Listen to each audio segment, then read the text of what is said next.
Hey, what's up everybody? So today we're gonna be talking about who is in your starting five of all time, your greatest starting five of all time in NBA history. So today, that's what we're gonna be talking about. I'm gonna be giving you guys my list, and at the end of this video, I definitely wanna know what you guys think about it and what your list is. So with that being said, let's get into the content, let's go.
So this is how it goes. At number one, in my point guard position, I got Chris Paul starting as my point guard.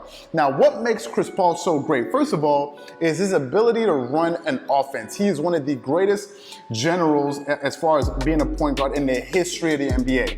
That's the first thing. His ball handling skills, the way he seems to have, the way he seems to be able to control the ball, control the offense, and also know when it's the right time to assist the ball and also score the ball is one of the reasons I have Chris Paul as my starting point guard. Another reason is his ability to play on the ball defense. Chris Paul is one of the best point guard defenders in NBA history. Now, some of you may say, you should go, you can pick Gary Payton. This is my list, and this is what I have because I saw Chris Paul play more, so I know more about his game. So I definitely have Chris Paul at my starting position at the point guard. At the two guard, I got who else? None other than the greatest of all time, Michael Jordan, his airness MJ. Yes.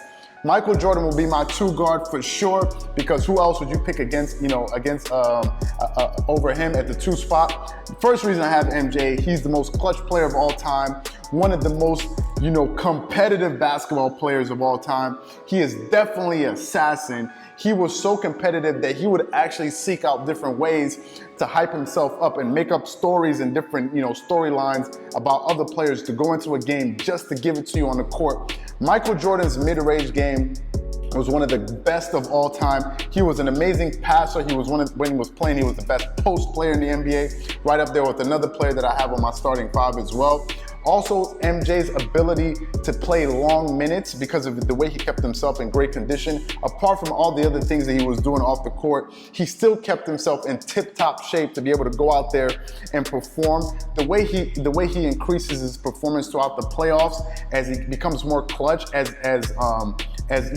the pressurized situation starts to rise, that's another reason. Again, you can't go against a six-time NBA champion, definitely one of the greatest players of all time. He was really good at getting to the rim, finishing over contact. He was really good at the free throw line. His mid-range game was amazing because of his fadeaway jump shot, which was virtually unguardable. So at my two spot, I have MJ. At my three spot, I got Kobe Bryant coming into my number three spot, simply because I gotta have the two greatest assassins in the history of the NBA, probably two of the most competitive basketball players in the NBA that are going to get after it on offense and on defense. And Kobe Bryant is he's like a mirror copy of MJ. Now, I want to say MJ was a little bit better than Kobe Bryant, but for me, Kobe Bryant was a better mid-range player. He was also a better ball handler than MJ. I'm not saying he's better than MJ, but for my starting five, I know I'm going to have two wings who are the most competitive players, not just on offense, but also on defense, that did not want to let you score,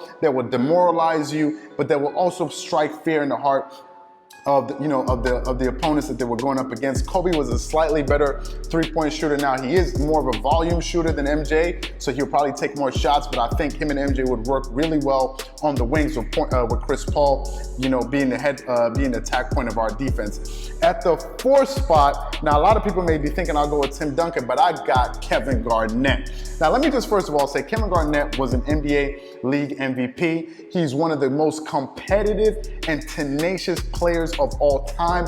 Everybody knows that KG loved to run his mouth. He was always talking, always chirping, always getting in people's ears, always firing himself up, firing up, opponents and all of this stuff. That's the reason why I like KG as my fourth spot. The second reason was his ability to stretch the floor. KG was an exceptional mid-range shooter and long-range two-point shooter. So with his ability to be able to stretch the floor, but also play really lockdown defense and really get after it on defense is one of the things that I love about Kevin Garnett. Another thing was his ability to pass out of the post and out of the double team. He was really good at that, especially with the pick and roll, picking and popping and hitting his shots from all over the court is really what makes Kevin Garnett lethal. He can shoot from pretty much any point at the key, but he was really good at playing in the post with his turnaround jump shots, either over the left shoulder or the right shoulder. So for me, at my fourth spot, I got Kevin Garnett. That's what I got on my list. And number 5, I got Hakeem the Dream Olajuwon. Okay, he was the only player that the Diesel, Shaquille O'Neal, went up against that actually was able to get the better of him. If you watch interviews about Shaq, him talking about Hakeem, he would always say this was the only person, the only big man that I went up against that I couldn't get the best of. Hakeem was completely unguardable. He was probably the best post player in the history of basketball. And when they asked Michael Jordan, who would you want to have in your starting 5? Guess who he had in the starting 5? He had Hakeem in his starting 5. So Hakeem Olajuwon, probably the most fundamentally sound big man apart from Tim Duncan. With his great post moves, he can score in a myriad of ways. He was also good at playing defense and also a good free throw shooter and a good passer out of the post. If I have Hakeem and Kevin Garnett anchoring my defense, then I have Kobe and Michael Jordan playing the wing, and I have Chris Paul at the attack point.